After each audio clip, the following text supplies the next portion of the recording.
Ladha ya pwani. Hatani hoa. Katika kingo za bahari, miti ya mikoko si mapambo tu, ni uhai.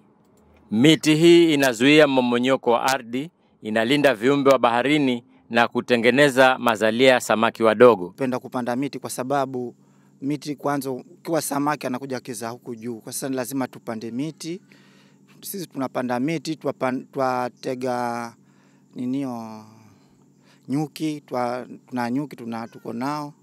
Tuko na vitu vingi vya huku baharini kwa sababu samaki baharini wanazana huku juu na wanazana huku kwenye hii maji kwenye miti. Sasa lazima tupande hii miti ndio tupate samaki kwa wingi pia. Bila mikoko, samaki hawangeweza kukua kwa usalama. Huu upandaji wa mikoko ulianza kitambo. Kwa sasa naona inapata kama miaka 10 sasa imeenda. Na kulingana na huu ni mradi wetu ambao tumeufikiria kuwa tuendelee nayo kwa sababu nchi yetu wanasema tuzingatie upandaji wa miti. Nilijiunga na huu mradi tokea mwaka juzi. Wa kuweka mbegu na kuuza. Sasa matatizo ambayo yanawakabili ni matatizo gani hapa? Matatizo yanatukabidhi ni kama tumeenda kutafuta zile mbegu, kuna mazaza huwa yanatukata miguu. Tuna changamoto ya mifuko. Ushasikia hili neno la uchumi samawati, yani blue economy. Na kama umelisikia, umelielewa vipi?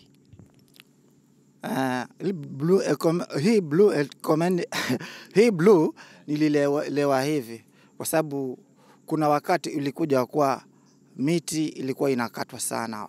Wakati huo samaki ilikuwa hakuna, ulikuwa miti inakatwa, ndio tukaambiwa basi sahihi tukifanya vitu fulani, tukipanda mbegu, tukipanda mikoko, samaki watakuja kwa wingi na hewa safi kwanza inaleta hewa safi huku baharini wala huku kote, na inaleta hata mvua. Kiwa kuna miti, mvua inakuja kwa wingi. Na hayo umeyashuhudia yakifanyika tangu mwanzo kupanda miti? Mmesema miaka mingapi sasa? Mimi kutoka niingia hii grupu sikosi kama miaka 5 na hata sahi naona mvua inaendelea vizuri sahi. Kwa hivyo kuna mabadiliko fulani kulingana na hii miti. Maana kukiwa kwa jambwa au miti yenyewe hata wacha hapa kwa bahari peke yake, hata kwa nyumbani kwako tekana uweke miti kwa sababu kukiwa kuna miti upepo wake wenyewe ni mzuri, una hewa safi. Huu ni mradi wetu ambao tumeufikiria kuwa tuendelee nayo kwa sababu nchi yetu wanasema tuzingatie upandaji wa miti. Tusaidike, labda tusaidike na viatu na hiyo mifuko. Alafu kama kuna watu wenye mweza kututafutia wa kununua, mtutafutie.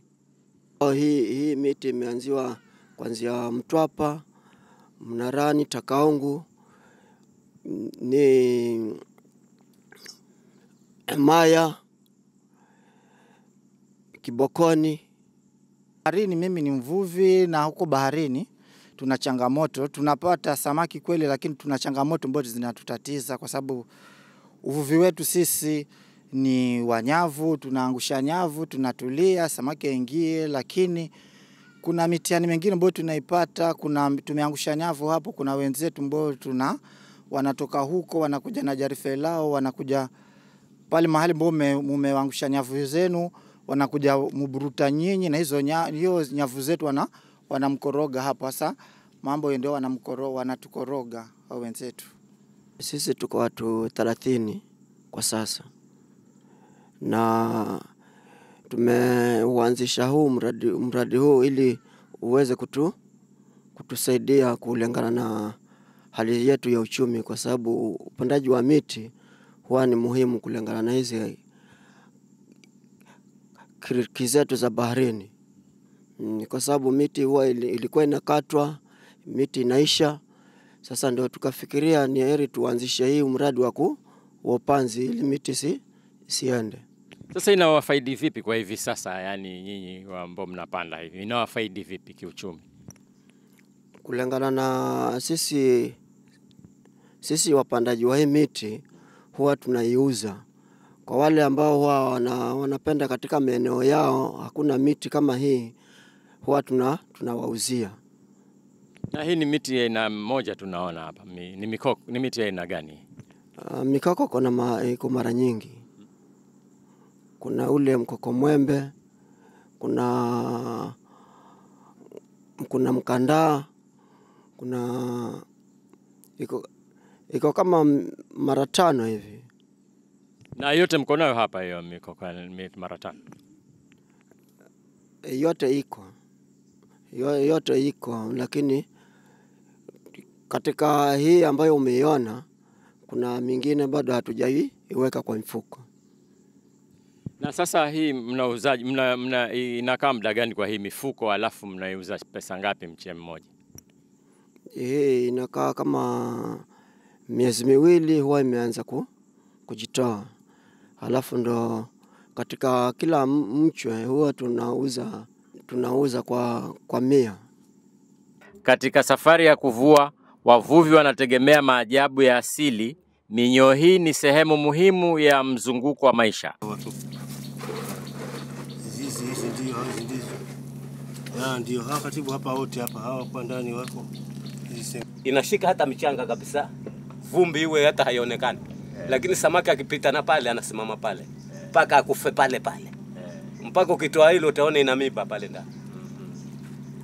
Na faida ya mikoko hii ni? Faida ya mikoko? Faida ya mikoko ina faida nyingi.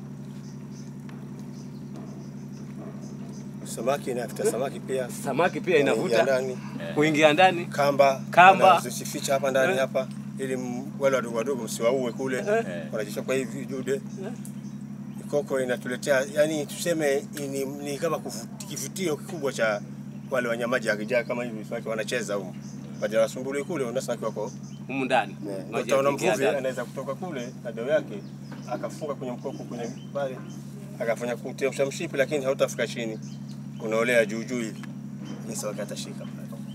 Ndio hiyo unaweza ukavulia mtu mmoja. Na hicho kivulia kama wako kweli. Sababu kuna 40-60. Na kama huyo unaweza kushika samaki. Hichi kwanza kichwa chake hakitoi pandoana hichi. Ukidunga hiyo mdomo yake ukiweka samaki unaweka samaki tena unaregesha tena hapo. Tena hii narusha hiyo moja peke yake. Hivyo inaweza kupatia kama Mungu amepanga 2000 inaweza toka nazo. Wewe unaitwa nani? Naitwa Jonathan. Nani? Jonathan. Kaingu. Na hizi shughuli ulianza lini kuvua samaki? Nilianza mwaka wa 70 na 2. Nilikuwa mdogo na babangu hapa. Babangu Kenya polisi hapa.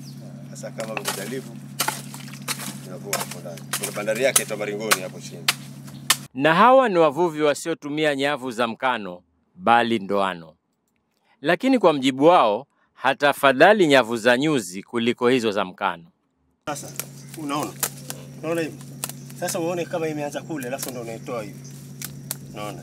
Samaki akipitana hapa hii inacheza bado. Unaona bado ina macho yake. Sasa samaki akipitana hapa anatembea maji yamejaa. Lazima atakwama hapa. Unaona? Atakwama na. Kwa hiyo hii ndio inaitwaje hii nyavu hii? Hii ndio mafulani ya mkano sasa hii. Ndio haitaikani. Haitaikani kabisa hii hapa. La serikali. Na serikali haitaki kabisa hii nyavu. Yake inaharibu mazingira baharini ndio hii. Sasa waona vile mikaa hapa. Sasa kipande kama hichi kinaweza kuwa samaki hapa karibu kilo 5. Wewe unavua na nyavu ipi sasa? Mimi navua na mshipi wenyewe. Ndoana hizi. Sivui na hii.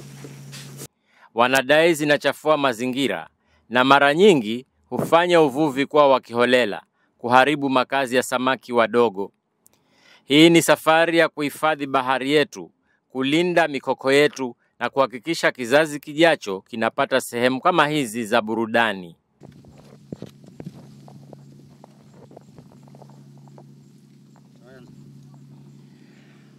Huu ni mpala. Ni mti ambao kwa jina jingine kwa Kiswahili unaitwa mbashiri, na wavuvi wanautumia, unawabashiria kama samaki wako wapi. Na wakati umekauka basi ndio hakuna samaki, na wakati umenawiri basi wavuvi hufurahi sana, na mimi nimeutumia kubembea hapa. Nikiripotia Coco FM, mimi ni Lolani Kalu.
Ladha ya Pwani. Hatani hoa.